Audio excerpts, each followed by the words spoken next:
Hi friends, তোমাদের একটা নতুন জিনিস দেখাবো। নাম বলতে হবে কিন্তু আমি নামটা বলবো না, ঠিক আছে? এই দেখো, ইলিশ মাছ তো কাটছে, সেটাতে রান্না করব। ধরো, কিছু করে ধরো। এই দেখো, বলো তো এই মাছটার নাম কি? কমেন্টে জানাবে এই মাছটার নাম কি। দেখো, ভালো করে দেখো, দেখতে পাচ্ছ? আর তোমরা যদি খেতে চাও তবে নিয়ে আসবে, ঠিক আছে? তো আমি ইলিশ মাছ দিয়ে কী রান্না করবো এটা দেখাই।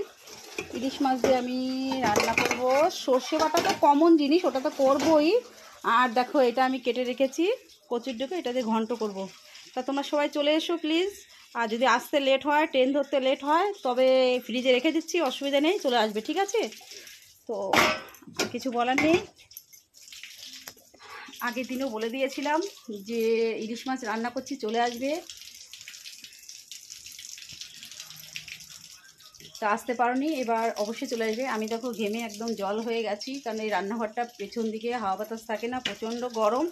আমি রান্নাঘরে আসলেই এরকম ঘেমে যাই। আমার ছেলে রাগ করে দাঁড়িয়ে আছে, মোবাইলটা কেন নিয়ে নিয়েছি, ওই দেখো রাগ করে চলে যাচ্ছে। এদের জন্য কিছুই করা যায় না। যাই হোক, মাছটা কাটা হচ্ছে, তোমরা চলে এসো, ঠিক আছে? তোমার ছেলেকেও দিয়ে দিচ্ছি মোবাইলটা।